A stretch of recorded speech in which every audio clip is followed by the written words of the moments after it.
L'Empire Varnac n'avait pas grand-chose à craindre. Pendant plus de 200 ans, il sillonna les galaxies comme un feu qui s'abattait sur les feuilles mortes. Planète après planète, les civilisations s'effondrèrent et la résistance s'écroula sous leur poids. Leurs vaisseaux étaient d'immenses forteresses vivantes, taillées pour la guerre. Leurs soldats génétiquement modifiés étaient 2 fois plus grands que des humains, et leur langage guttural était muet quant au mot miséricorde. Ils n'avaient jamais entendu parler de la Terre, jusqu'à ce qu'ils le découvrent. L'humanité commençait tout juste à étendre ses ailes au-delà du système solaire. Quelques colonies éparses çà et là. Mars, Europe, un avant-poste minier à Proxima du Centaure. Nous ne représentions pas une menace. Nous étions des fourmis jouant avec des fusées. Mais les Varniks avaient des protocoles. Éliminer avant l'infestation, c'est ce qu'ils ont appelé. Ils n'ont même pas envoyé de flotte, juste un croiseur de guerre, le Rundvark, et une petite escouade d'escorte. De quoi éliminer toute nouvelle espèce et rédiger un rapport. Ils s'attendaient à un autre nettoyage facile. Puis est arrivé le Solas. Pas le plus gros navire, pas le plus avancé. Bon sang, même à l'époque, il fonctionnait avec un logiciel à moitié corrigé et un noyau moteur plus vieux que certains membres de son équipage. Mais il possédait quelque chose que le Varnac ne pouvait pas mesurer, le capitaine Elijah Rourke. Mais il possédait quelque chose que le Varnac ne pouvait pas mesurer, le capitaine Elijah Rourke. Ils se sont rencontrés pour la première fois près des limites du système glissé. Les vaisseaux Varnac quittèrent la distorsion, leur coque noire comme le vide, et hérissés d'armes. Le Solus était seul, stationné là pour une simple patrouille, les yeux fixés sur la frontière du territoire humain. Rourke ne courut pas. « Dites au commandement que nous avons de la compagnie », dit-il, calme comme toujours, allumant une cigarette dans le fauteuil de commandement, tandis que les lumières rouges clignotaient. « Et on prépare tout ce qu'on a. On tient cette foutue ligne. » Ces officiers se regardèrent. « Capitaine, c'est un croiseur Varnac. C'est... Je sais ce que c'est, » dit Rourke d'une voix assurée. « Vous voyez un autre navire ici prêt à résister? » « Non, monsieur. Alors c'est nous. » Le Solus lança tous les drones, arma toutes les torpilles et propulsa son canon principal, une vieille lance à fusion qui n'avait pas servi depuis 5 ans. L'équipage se prépara. Tout le monde savait que c'était une mission suicide. Tout le monde sauf Rourke, ou peut-être qu'il savait et s'en fichait. Le Varnac ouvrit le feu le premier. Des arcs de plasma bleu déchirèrent l'espace, illuminant le vide. Les boucliers hurlèrent sous la pression. L'un des compartiments extérieurs de la coque prit feu, et Rourke continua à aboyer des ordres comme un joueur d'échecs au lieu d'affronter la mort. « Débranchez l'alimentation du système de survie du pont 4, cria-t-il.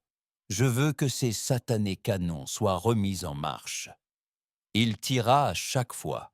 Le Solus se baissa, esquiva et riposta comme un animal enragé. Les plus petits escorteurs Varnac furent les premiers à partir, pris au dépourvu par ces tactiques agressives. L'un d'eux explosa dans un nuage de feu et de débris. L'autre, paralysé, s'enfonça dans le noir, moteur à l'arrêt. Il ne restait plus que le Rundvak et un vaisseau humain. Rourke se leva de sa chaise, regardant le croiseur colossal apparaître à l'écran. Dansant, espèce de lézard géant. Le Runevak l'avait sous-estimé.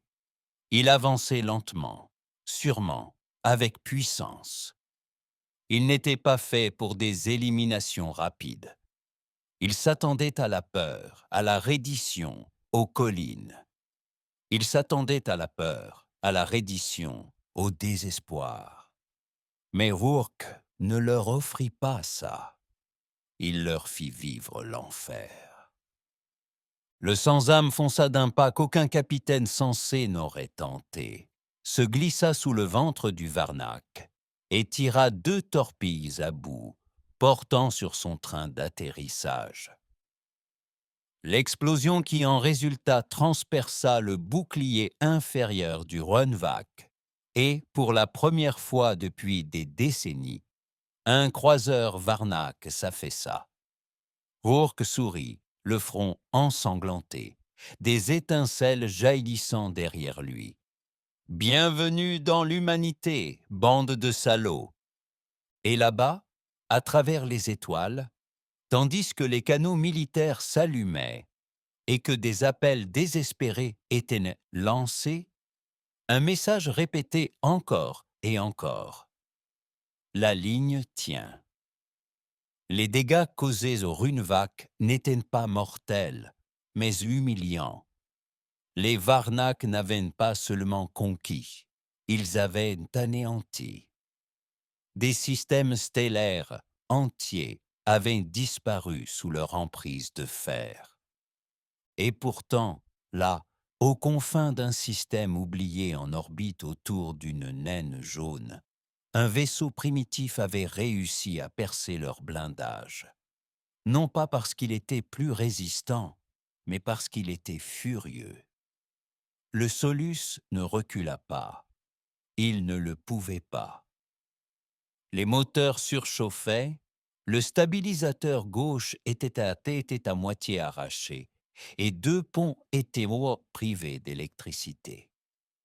La baie médicale était remplie de corps gémissants et les lumières clignotaient comme si le vaisseau lui-même haletait. Mais Rourke se tenait debout au milieu de tout cela. Son premier officier, le lieutenant Vega, avait une vilaine brûlure à la joue et une écharpe de fortune autour du bras, mais son regard était toujours perçant. « Capitaine, nous devons battre en retraite sur Titan. Nous sommes à bout de souffle. Et si nous y allons, ils brûleront toutes les colonies entre ici et la Terre, » dit Rourke en scrutant l'écran d'état. « Ils ont besoin de temps. Nous allons le gagner. » Comment? Avec des prières et du ruban adhésif. Rourke eut un sourire narquois et las. Les prières sont facultatives. Le ruban adhésif maintient la mécanique en place, en fait. L'équipage rit d'un rire amer et rauque. Mais ça aidait. C'étaient des soldats, certes, entraînés au combat. Mais ça, c'était une question de survie contre un monstre et leur capitaine, d'une manière ou d'une autre, avait encore du courage. Le Rundvark ne répéta pas la même erreur. Son assaut suivant fut violent et précis. Des rayons de plasma fusèrent vers le Solus avec une précision chirurgicale. Les boucliers s'embrasèrent, puis s'effondrèrent complètement. Des brèches s'ouvrirent dans la coque des ponts 3 et 5.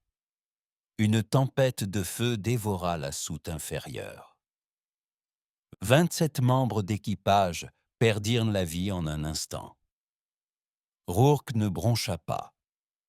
Il se dirigea vers l'écran tactique et commença à planifier une trajectoire d'interception. Il pense que nous sommes en train de mourir, se dit-il à moitié. Montrons-leur ce que des humains mourants peuvent faire. Le Solus ne résista pas avec force. Il résista avec désespoir. Rourke ordonna que toutes les ogives de l'arsenal soient préparées pour une détonation à courte portée. Il transforma le navire en un champ de mines volant. « Ils sont trop près », dit-il au chef de l'artillerie. « Allumez-les. Je veux que ce croiseur s'étouffe sous notre fureur. » Lorsque le Runevark s'avança pour l'abattre, s'attendant à une nouvelle démolition facile, il fut accueilli par des vagues successives d'éclats d'obus, de débris en fusion et de drones kamikazes hurlant sur ses flancs. Cela n'arrêta pas le croiseur, mais le ralentit. Et en temps de guerre, même quelques minutes peuvent tout changer. Car pendant que Rourke tenait le coup, le reste de l'humanité s'éveillait. Le haut commandement terrestre reçut sa dernière transmission, partiellement brouillée et perturbée. Mais le message était clair. Nous ne reculerons pas. Si c'est notre tombe, nous les enterrerons avec nous. Ces mots frappèrent la terre comme un éclair. Les réseaux civils diffusèrent au sacre le message dans le monde entier. Colons sur Mars, mineurs sur Europe, pilotes de cargo et anciens marines, tous observaient le vaisseau solitaire se dresser face à l'impossible. Rourke ne cherchait pas seulement à gagner du temps, il allumait un feu au cœur d'une espèce. Sur le pont du Solus, Rourke s'essuya le front en sueur et jeta un coup d'œil au hublot fissuré.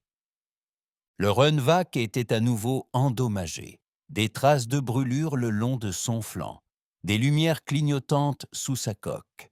Il n'était pas habitué à ce genre de combat. Il n'était pas habitué à être défié. Il n'était pas habitué à être défié. « Ils appelleront bientôt des renforts », dit Vega. « Nous aussi », répondit Rourke. Et pour la première fois dans l'histoire, l'humanité pourrait bien faire son apparition. Il l'ignorait encore, mais à mi-chemin du système, un cuirassé à moitié retraité, le Vanguard, faisait chauffer ses moteurs. Un clan guerrier martien avait intercepté le signal et était déjà en route. Même un convoi civil venu de Saturne, armé de canons électriques illégaux et d'une rage malsaine, s'y était lancé. Les Varniks avaient réveillé quelque chose qu'ils ne comprenaient pas. Ni une machine de guerre, ni une force militaire. Ils avaient réveillé l'humanité. Le Runevark interrompit sa progression. Non pas par peur. Il ne comprenait pas cette émotion, mais par confusion. Cette résistance était illogique. Selon ces protocoles de guerre, les espèces des premiers stades galactiques étaient incapables de réagir à une force écrasante. Ils se soumirent, ils se dispersèrent. Mais les Solus n'avaient pas seulement résisté, ils avaient infligé des dégâts. Pire encore, de nouveaux vaisseaux humains apparaissaient sur les scans à longue portée, avec des équipages selon les standards de Varnac, désorganisés et disparates. Mais ils arrivaient, et vite. À bord du Solas, Rourke se tenait au-dessus du pupitre de commande, les yeux injectés de sang, le visage maculé de cendres. Sa voix s'échappait des communications internes. « Tout le monde, écoutez bien, on arrive, des alliés. Ils répondent. » Un silence, puis des acclamations, assourdies par la fatigue et le chagrin, mais réelles. C'était de l'espoir, celui qu'on goûte après avoir ravalé la terreur. Le lieutenant Vega se pencha sur l'écran. 3 vaisseaux venaient de quitter la distorsion. Le Vanguard, l'Osiris et, oh mon Dieu, voici l'Iron Widow. C'est le vaisseau amiral d'un clan de guerre martien. Rourke sourit malgré la douleur qui lui traversait le flanc. Dites-lui que la ligne tient toujours. Dehors, L'espace scintillait tandis que les nouveaux arrivants se mettaient en formation derrière le Solace dévasté. L'avant-garde, 2 fois plus grand, armé de moteurs de masse plus anciens que la constitution de la Terre, diffusait une seule ligne sur tous les canaux. À quiconque frappe, la Terre n'est pas chez elle. Tentez l'enfer.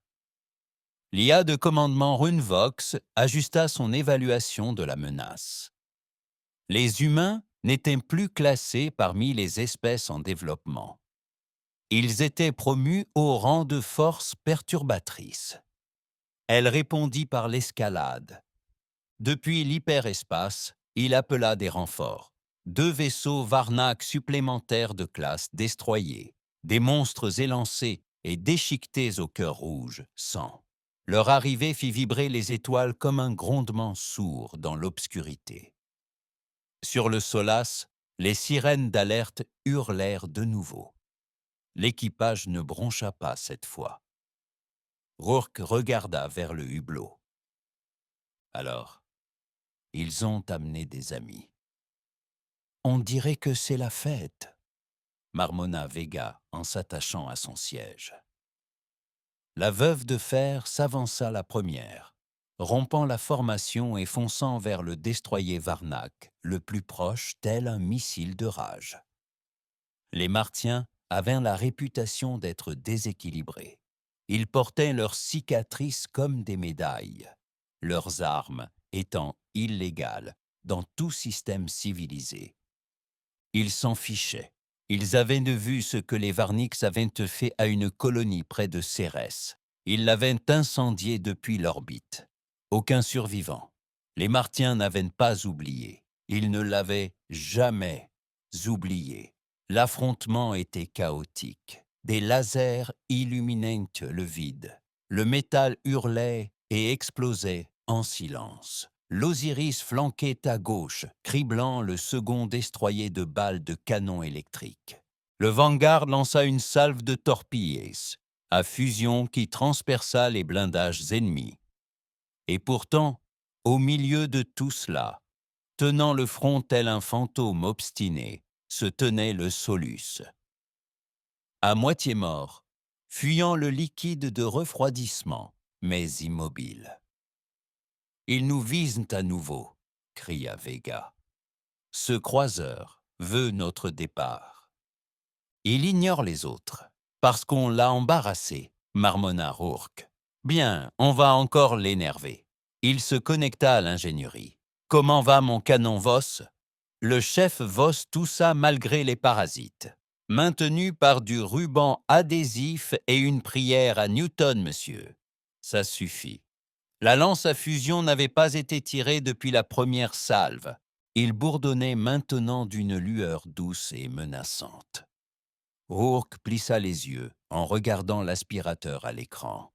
« Alignez-le, je veux lui transpercer l'orbite. » Tandis que le Solus manœuvrait, esquivant les décharges de plasma avec une grâce lente, l'équipage sentit quelque chose changer. Ils n'étaient plus des proies. Ils étaient l'encre, le symbole. D'autres vaisseaux humains arrivaient, des vaisseaux plus petits, des cargos armés. Même un satané remorqueur d'astéroïdes, avec des explosifs attachés à ses flancs. L'humanité n'était pas organisée, mais elle était acharnée, furieuse, unie. Dans une galaxie habituée à plier les civilisations comme des serviettes en papier, cela n'avait aucun sens. Mais c'est ce qui rendait les humains dangereux. Ils ne suivaient pas le scénario. Le Solus atteignit sa position de tir. Rourke se tenait debout, une main sur la commande. Feu. La lance à fusion libéra un rayon d'énergie brute, fendant les étoiles et déchirant la coque avant du Rundvak. Le blindage se déforma. Le rayon ne détruisit pas le vaisseau, mais le blessa, une fois de plus. Le Varnak ne comprenait pas pourquoi cela persistait. Les étoiles non plus, mais tous les humains observant les images de la Terre, de Mars et d'ailleurs, connaissait la réponse. Car c'est notre métier. Nous tenons le coup. Un gémissement parcourut le réconfort lorsque la lance à fusion surchauffa. Les lumières s'éteignirent, les panneaux crépitèrent. Une petite explosion secoua le compartiment moteur inférieur. Mais l'équipage resta à son poste. Ils avaient franchi un seuil, au-delà de la peur, au-delà de la survie. Ce qui les maintenait en vie, ce n'était pas les ordres. C'était la vengeance, l'orgueil. Le besoin de montrer à la galaxie que l'humanité, meurtrie et dispersée, ne serait pas anéantie sans un cri. Dehors, le Runevak chancelait sous l'explosion. Son blindage avant était marqué et en fusion. Le capitaine Varnac, si l'on peut appeler cela ainsi, recula face au flux d'informations. Son interface neuronale était submergée par la confusion. Pourquoi les sans-âme n'étaient-ils pas morts? Pourquoi avaient-ils riposté plus durement? La culture Varnac n'avait pas de mot pour désigner la persévérance. Au sein de la flotte humaine, le chaos régnait. L'avant-garde décrivait de larges cercles, attirant le feu des destroyers. L'Iron Widow avait perdu la moitié de son blindage, mais continuait de marteler sa cible avec une précision implacable, des chants de guerre martiens retentissant dans les communications. Et le Solas, toujours en tête. Le capitaine Rourke ne restait plus assis. Il arpentait la passerelle comme un animal en cage, mâchoire serrée, les yeux rivés sur les écrans. De la sueur perlait de ses tempes. État du Runevak? Gravement endommagé, monsieur, répondit Vega. Ses armes principales sont toujours actives, mais ses boucliers sont à moins de 30%. Alors ce n'est pas fini. Les Varnac n'étaient pas habitués à combattre des ennemis qui continuaient d'attaquer après que leur propre vaisseau ait commencé à se désagréger. Leurs destroyers ont changé de tactique, tentant de percer les flancs et d'attaquer directement les colonies terrestres. Mais ils n'allèrent pas bien loin, car désormais, l'humanité ne se contentait plus de réagir, elle ripostait. Venu de Saturne, un convoi de vaisseaux miniers entra en guerre, chargé d'ogives de fortune fabriquées à partir de charges de forage. Elles n'étaient pas de qualité militaire, mais elles n'avaient pas besoin de l'être. Elles envahirent le flanc de Varnac comme des frelons, percutant les blindages et déchirant les croiseurs pièce par pièce. Sur Terre, la transmission était partout. Les écoles fermées, la circulation interrompue, personne ne parlait. Tout le monde regardait ça. Le vaisseau en lambeaux tenait toujours le cap, refusait toujours de s'écarter. Le Solus, un symbole. Capitaine, appela Vega, les yeux écarquillés. Nous recevons une transmission du commandement de la défense terrestre. Rourke haussa un sourcil. Il était temps qu'il se joigne à la conversation. Passez-moi ça. Une voix se fit entendre, déformée mais pressante. Capitaine Rourke, ici le général Helena Corvinus. Vous nous avez fait gagner des heures. Des renforts sont en route. Croiseurs lourds, destroyers de soutien, étaient à 20 minutes. Pouvez-vous tenir? Il sourit, la voix basse et ferme. Nous avons tenu, arrivés avant que nous soyons à court de navires. Des acclamations fusèrent un sein sur le pont, ni bruyantes ni déchaînées, juste des applaudissements secs et puissants de soulagement. Ils n'étaient plus seuls, mais 20 minutes restaient 20 minutes, et le Runevak ne renonçait pas. Il avançait à toute vitesse, fendant le vide comme une bête blessée, en pleine course meurtrière. Les tourelles à plasma s'allumèrent, fendant le convoi minier, vaporisant 2 vaisseaux en quelques secondes.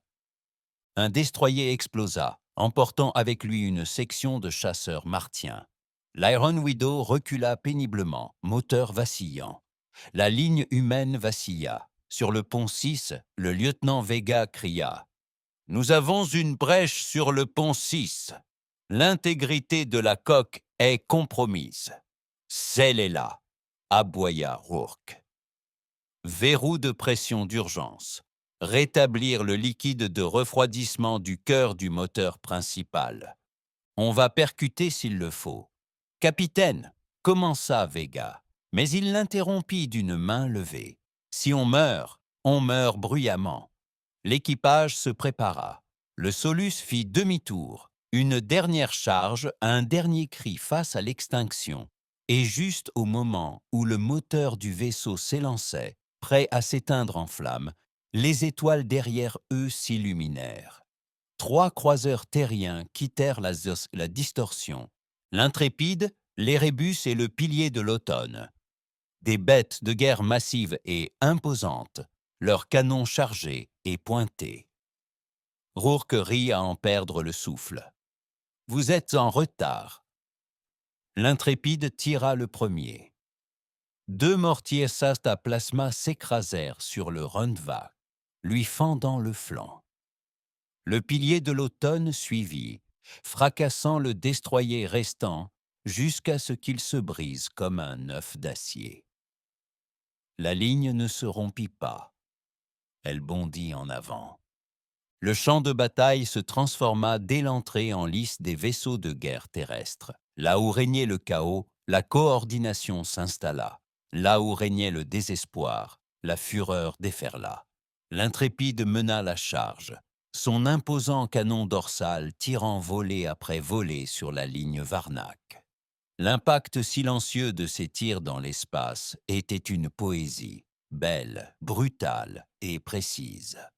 L'Érébus suivait son flanc, esquivant les tirs ennemis comme s'il chassait des mouches, son système de bouclier dépassant de plusieurs siècles celui du Solus. Mais aucun vaisseau, pas même ces géants, n'attirait autant l'attention que le Solus, calciné, bancal. Un moteur tenant à peine le coup, mais tenant toujours la ligne comme s'il était lié à l'histoire elle-même.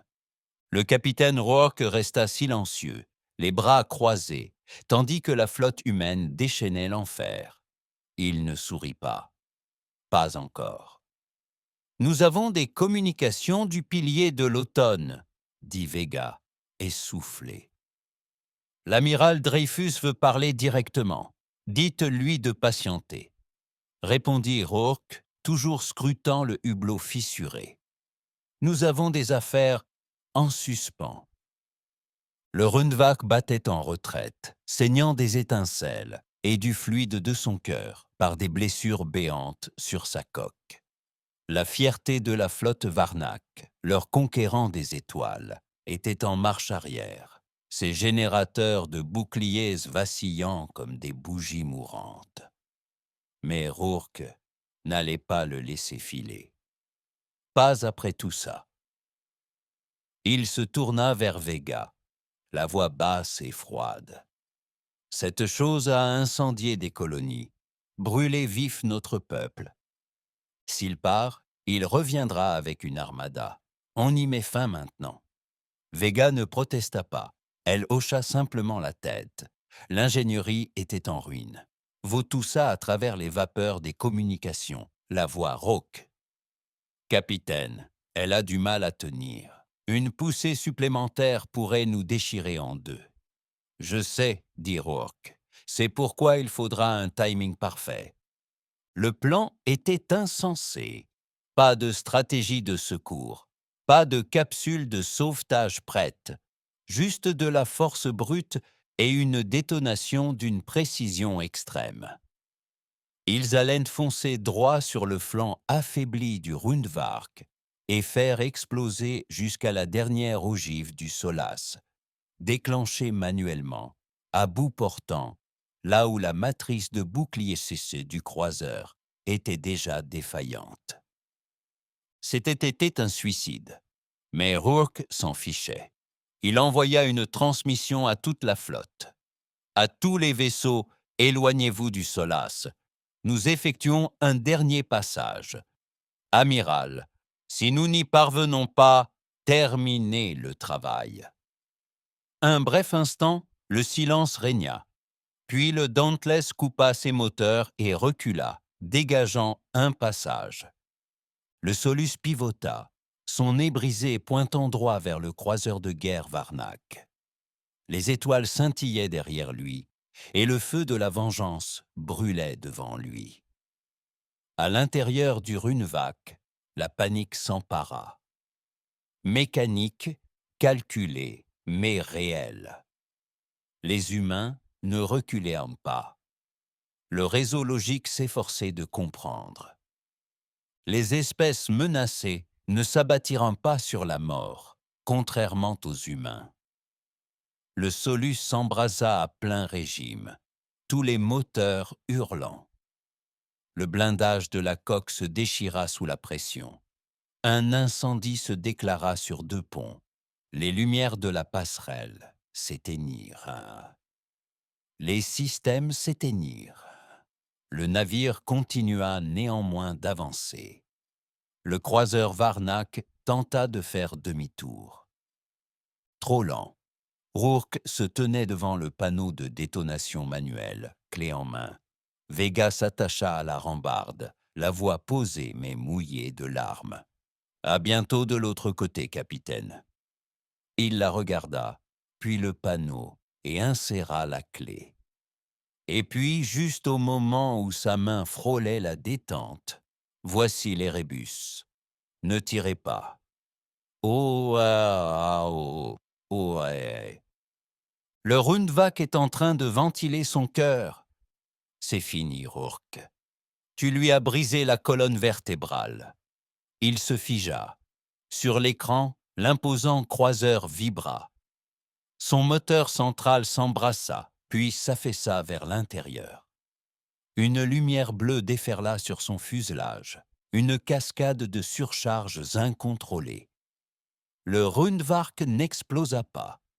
Il s'effondra. Morceau par morceau, telle une étoile mourante, il se désintégra en silence et en poussière. Pas besoin de détonation. Le Solus s'immobilisa net, à moins de 500 mètres des restes, à peine vivants. L'équipage resta silencieux, puis des acclamations, des sanglots, des cris de soulagement.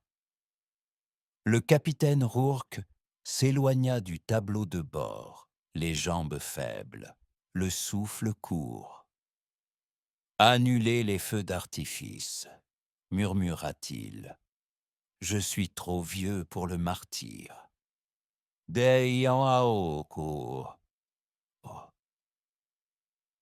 d'un seul coup, l'humanité avait accompli l'impossible. Elle n'avait pas seulement survécu, elle avait tenu bon et brisé l'invincible. Les débris du Rundvak flottaient dans le vide, tels les ossements d'un dieu déchu. Pour la première fois de mémoire d'homme, un croiseur varnique avait été détruit. Non pas par une force supérieure, ni par une technologie avancée, mais par ce que les Varniques appelaient autrefois une espèce primitive. Et pire encore, par un seul vaisseau qui n'aurait jamais dû survivre à la première salve. Le Solus fut remorqué jusqu'à l'orbite lointaine de Titan par le pilier d'automne. Sa coque étincelante, ses moteurs silencieux, mais son nom désormais gravé dans l'histoire. Tous les fils d'actualité des colonies rediffusaient la vidéo. La dernière charge, le Rundvak en ruine, le navire meurtri refusant de mourir. Le capitaine Elijah Rourke, côte cassée et tout, descendait la rampe tandis que la baie d'amarrage s'ouvrait en sifflant. Le blindage antigravité vrombissant sous ses pieds. Son uniforme était calciné, les yeux rouges, les jointures ensanglantées. Mais il se tenait droit. Il fut accueilli non pas par des fanfares, ni par des généraux, mais par le silence et une mère Dieu. Ingénieurs, soldats, médecins, civils, qui avaient tout risqué pour faire passer le message. Survivants, croyants. Le silence dura un instant, puis des applaudissements. Ni polis, ni répétés. Ils explosèrent dans le hangar comme un cri de guerre, résonnant sur tous les murs, se multipliant par vagues, jusqu'à ce que même Rourke, fatigué, marqué par les cicatrices, soit contraint de fermer les yeux et de reprendre son souffle. Mais tout le monde n'applaudissait pas. Dans la tour de commandement, au-dessus du quai, la générale Helena Corvinus observait la scène, les bras croisés et l'air renfrogné. Elle n'avait pas voulu cela. Les héros rendent les gens plus difficiles à contrôler. Elle se tourna vers son assistante. EarthGov a-t-elle autorisé une distinction officielle? EarthGov a-t-elle autorisé une distinction officielle?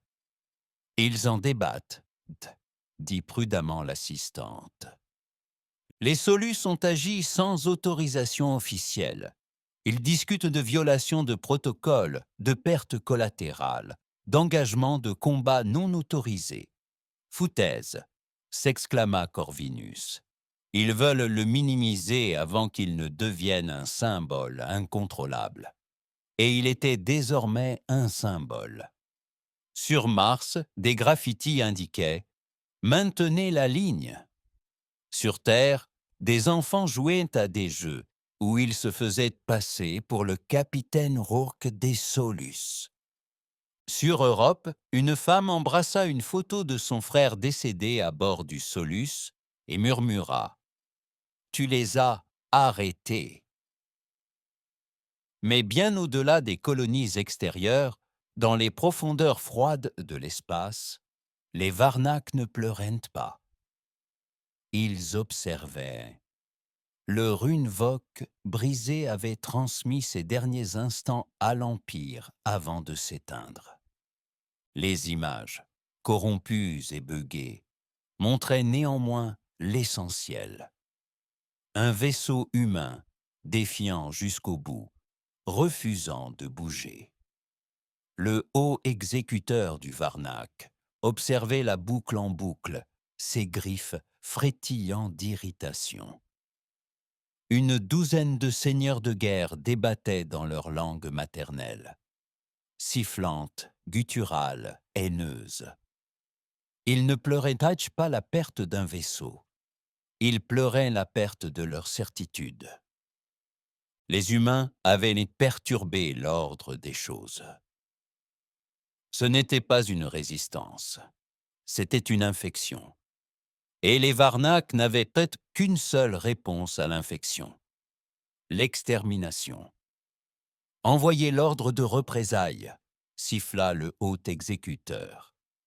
Les humains ne doivent plus être étudiés ni surveillés. Ils doivent être anéantis. Tous. De retour dans le système de sol, le conseil politique de la Terre se démenait. La moitié des sénateurs souhaitaient négocier, convaincus que la diplomatie pouvait encore empêcher une guerre. L'autre moitié exigeait un réarmement. Et puis, il y avait la nouvelle faction. Jeune, militante, inspirée par Rourke. Colons, ingénieurs, contrebandiers, anciens soldats et étudiants. Ils n'attendaient pas les gouvernements. Ils s'organisèrent en ligne et se baptisèrent là la Légion sans âme. Ils s'engagèrent à défendre l'humanité par tous les moyens, avec ou sans permission. Ils arboraient des écussons brodés d'une seule phrase: « Nous tenons le coup ». Rourke ne voulait pas de célébrité. Il ne voulait pas de politique. Mais après coup, tandis que des médailles lui étaient lancées comme des excuses, il comprit quelque chose. Ce n'était pas la fin. Ce n'était pas la fin. Le Varnac reviendrait. et la prochaine fois, il ne sous-estimerait pas l'humanité. 3 semaines s'étaient écoulées depuis la bataille. Le Solace, à peine un navire, plutôt un cercueil flottant enveloppé de légendes, reposait en cale sèche au-dessus de Mars. Les ingénieurs se sont rués dessus comme des fourmis sur un arbre moribond, débattant de la nécessité de la mettre au rebut ou de la préserver. Les politiciens la voulaient comme pièce de musée.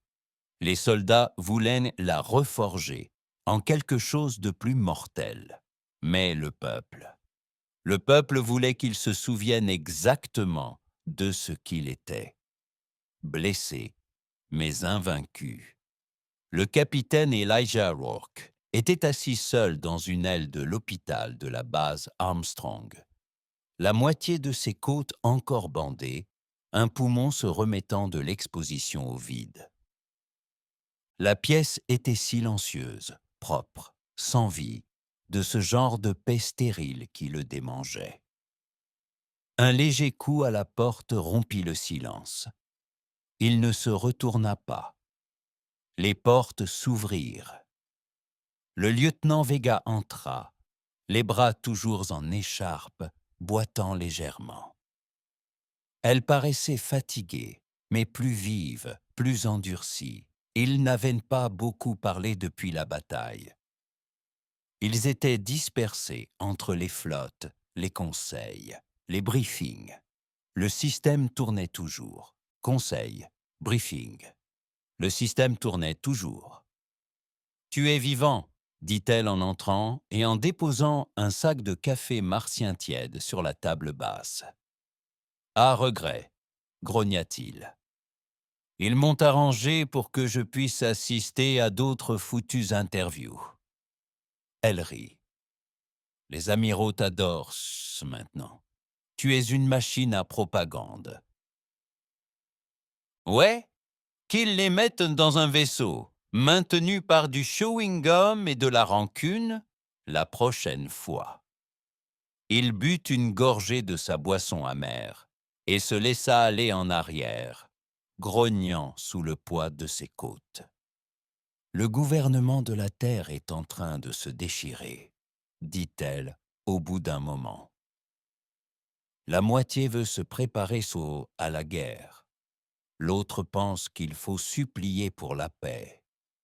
Ils n'auront pas la paix, dit Rourke doucement. Pas après ce qu'on a fait, pas après le Rundwag. Ils disent que c'est un coup de chance. Il se retourna et la regarda dans les yeux. On les a humiliés, Vega? Et une humiliation pour un empire pareil? C'est comme du sang dans l'eau. Ils doivent y répondre, ils reviendront. C'est comme du sang dans l'eau. Ils doivent y répondre, ils reviendront. Elle hocha la tête. Je crois qu'ils l'ont déjà fait. Elle jeta une puce de données sur son plateau. Signaux interceptés. Les colonies périphériques sont plongées dans le noir. Aucune nouvelle du point de vue de Talon. Un cargo s'est introduit en orbite autour d'Europe, la moitié de sa coque arrachée. Le pilote jure qu'il s'agissait d'une escadre de reconnaissance varnique, petite, rapide, testant les lignes extérieures. Rourke serra les mâchoires. Reconnaissance avant le marteau. Et EarthGov est trop occupé à débattre de la logistique budgétaire et de la formulation des traités. Ils ne sont pas prêts. Nous ne sommes pas prêts. Ils restèrent assis en silence un moment, le bourdonnement des équipements médicaux étant le seul bruit entre eux. Puis Vega se pencha.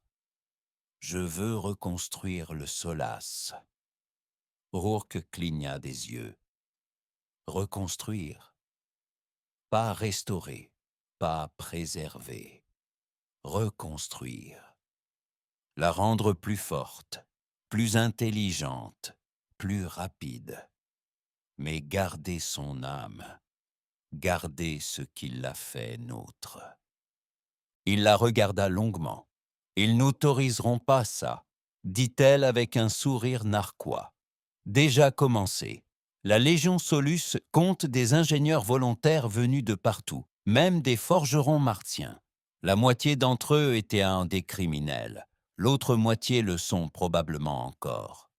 Il ne put s'empêcher de sourire. Ces satanés pirates servent enfin à quelque chose. Vega se pencha en avant, plus sérieuse maintenant. Nous avons hâte que EarthGov décide qui nous sommes. Nous avons déjà montré à la galaxie qui nous sommes. Maintenant, nous devons être prêts à le leur montrer à nouveau, plus grand. Rourke hocha lentement la tête. Vous prenez le vaisseau. Je prends l'équipage. Loin à travers l'espace, dans un vide glacial connu uniquement sous le nom de secteur 9-5 Tau, le conseil de guerre de Varnac se réunit dans l'obscurité. Leur langage était saccadé, agressif, ponctué de cliquetis et de grognements qui résonnaient comme du métal frottant contre des os. Mais dans cette immense salle éclairée par des torches, aucune voix ne s'éleva. Seul le sifflement de la stratégie. Une nouvelle campagne avait été approuvée, non pas pour la conquête, mais pour l'annihilation. Le système solaire allait être anéanti, ni soumis, ni étudié, ni épargné. Un drone overseer s'avança en trombe, projetant une image déformée du Solus. Endommagé, luisant, il tira sur le Runvac avant qu'il ne s'effondre. L'un des seigneurs de guerre Varnac claqua une griffe contre le sol de pierre, assez fort pour le briser. « Ils se souviennent du nom », murmura le robot traducteur dans l'étendard terrien. « Nous allons le brûler de leur mémoire. » 30 destroyers Varnac furent activés, 5 cuirassés de commandement, un engin de siège de classe mondiale. Ils ne venaient pas combattre la Terre, mais la purifier. Sur Terre, Rourke se tenait devant une foule grandissante sur la plateforme de lancement de Luna Prime. Il détestait les discours, détestait la politique. Mais celui-ci comptait.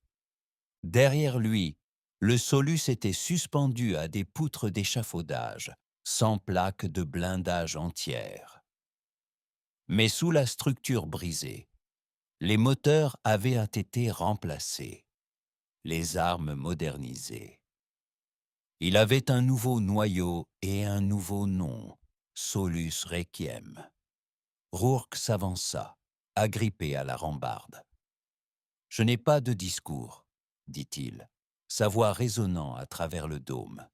« Je n'ai pas de citation de dirigeants disparus, ni de slogan fantaisiste. » Il regarda la foule. Martiens, terriens, joviens, terriens, joviens, colons, soldats et même pirates. Je n'ai que ce que j'ai vu. Il marqua une pause, prit une inspiration. Je nous ai vus tenir bon alors que tout le monde pensait que nous allions fuir. Je nous ai vus saigner, brûler et nous briser ensemble. J'ai vu un empire vaciller pour la première fois depuis des siècles à cause d'un vaisseau et d'un équipage qui refusaient de s'incliner. Il se pencha en avant, les yeux rivés sur eux. Ils arrivent, et la prochaine fois, ils ne viendront pas au combat. Ils viendront nous anéantir, et je dis qu'il ne faut pas leur en laisser l'occasion. La foule était silencieuse. Puis quelqu'un cria « On tient la ligne !»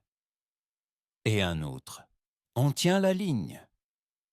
Et un autre « On tient la ligne !» Et ça s'amplifia. Un chant, un rugissement, une vague. Rourke sourit d'un air sombre. La ligne tiendrait. Mais cette fois, ce ne serait pas un seul navire. Ce serait une flotte. Les étoiles semblaient calmes avant la fin. Depuis les confins du système solaire, elles apparaissaient comme des éclairs de paix, froides, belles, lointaines. Mais juste au-delà du tombeau glacé de Pluton, caché dans l'obscurité, L'armada de Varnac émergea du vide. Ce n'était pas une flotte, c'était une sentence. 30 destroyers, 5 cuirassés. Et au milieu d'eux, éclipsant même la lumière des étoiles lointaines, flottait l'Ashvacool, le tueur de mondes. Un engin de siège plus vieux que bien des planètes, capable de réduire la croûte terrestre en vapeur.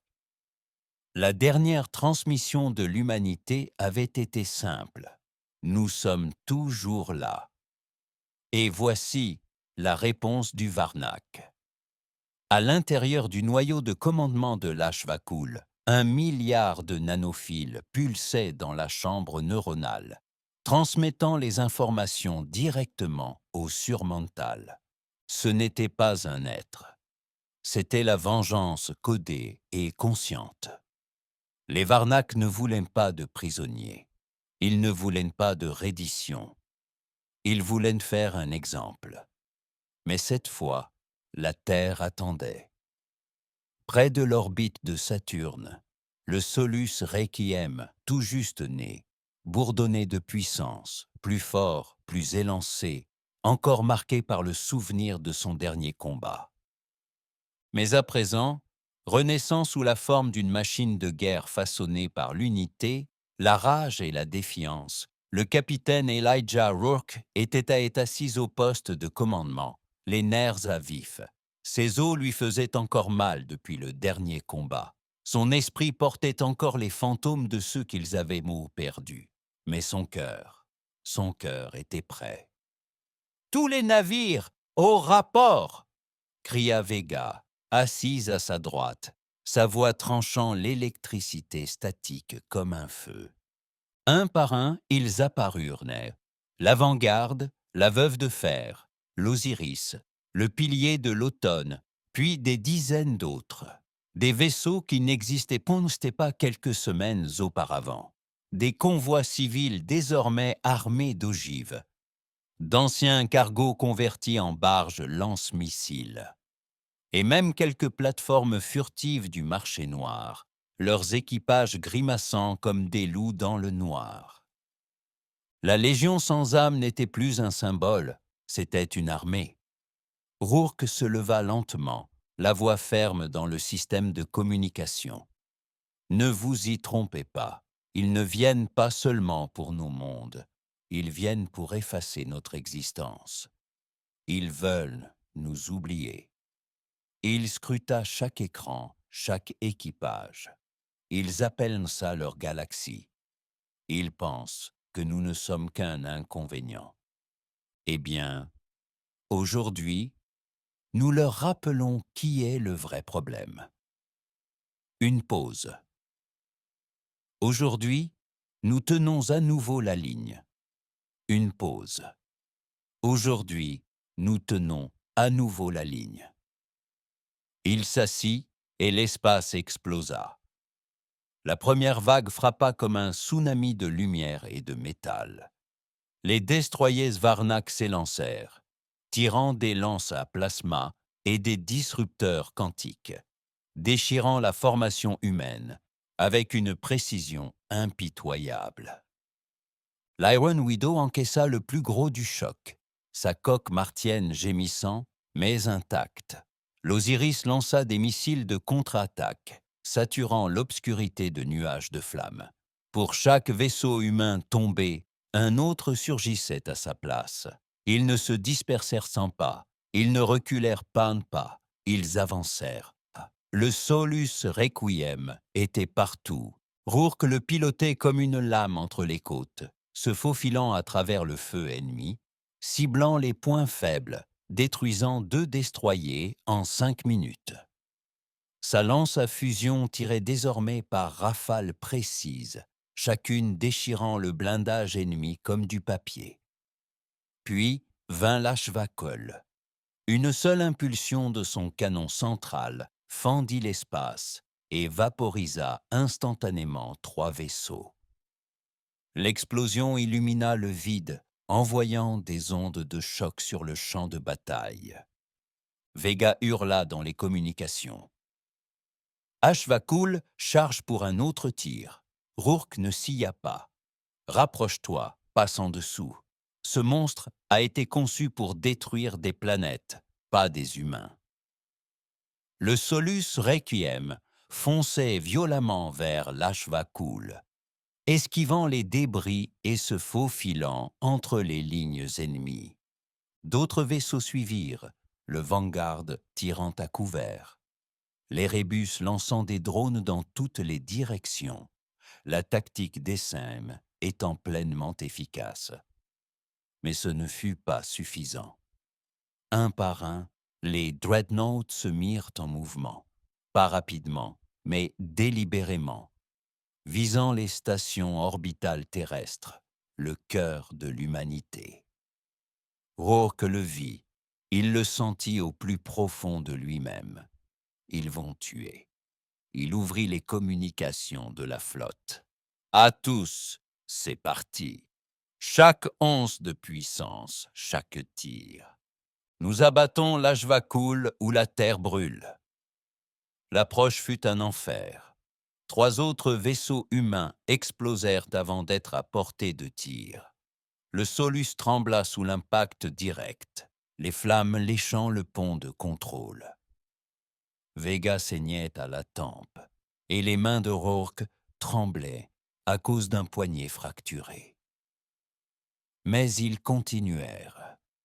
La salve finale fut une course suicide. « Visez son cœur !» cria Rourke, « et préparez la charge. » Vega le regarda. « Tu ne recommenceras pas. On ne nous fait pas exploser, on nous pose, » dit-il en serrant les dents. « Nous ne sommes pas des héros agonisants, nous sommes des survivants avec une vengeance. » Les défenses de l'Ashvakel ayant été mises à mal par le feu combiné du pilier de l'automne et des audacieux, le Solus Requiem s'enfonça dans son ventre comme un poignard. Et intrépide, le Solus Requiem s'enfonça dans son ventre comme un poignard. Rourke et Vega menèrent personnellement une équipe d'abordage sur le cuirassé ennemi, combattant les drones Varnak et respirant l'air recyclé brûlé par le feu. Ils atteignirent la chambre centrale. La chose palpitait comme un cœur noir. Palpitait comme un cœur noir. Rourke le fixa et murmura « Il est temps de lui rendre l'appareil. » Ils posèrent la à la bombe à fusion, la déclenchèrent à retardement et foncèrent comme des fous. De retour à bord du Requiem, les moteurs tenaient tant à peine. L'équipage fonctionnait à la volonté et à l'adrénaline. La flotte humaine avait reculé, battu et brisé, mais observait. Et puis, la lumière. L'Ashvakul explosa de l'intérieur, une lente et fulgurante floraison blanche illuminant les étoiles tel un second soleil. Les systèmes Varnak s'effondrèrent instantanément, leurs cuirassés s'éteignirent, leur formation se désintégra. Ils n'avaient pas seulement perdu un vaisseau, ils avaient perdu leur dieu, et ils s'enfuirent. Pour la première fois de l'histoire, les Varnak battirent en retraite. L'humanité, meurtrie, ensanglantée, à moitié ruinée, se tenait seule dans les cendres d'une tombe en devenir. Et une fois de plus, par-delà tous les canaux, tous les mondes, toutes les langues, le message est passé. La ligne a tenu. Des mois plus tard, lors d'un mémorial silencieux sur Terre, ils ont inauguré une statue, non pas celle d'un héros, mais celle d'un vaisseau. Le Solus, sculpté dans la pierre polie, pointait vers le ciel pour toujours. En dessous, les mots étaient gravés dans le métal. Sont venus pour notre extinction. Nous leur avons opposé une résistance. Et quand tout semblait perdu, nous avons tenu bon. Rourke se tenait à proximité, plus âgé maintenant, encore en convalescence. Mais lorsque les enfants accoururent et saluèrent la statue, il s'autorisa un petit sourire. Car il savait, la galaxie n'oublierait plus jamais la Terre.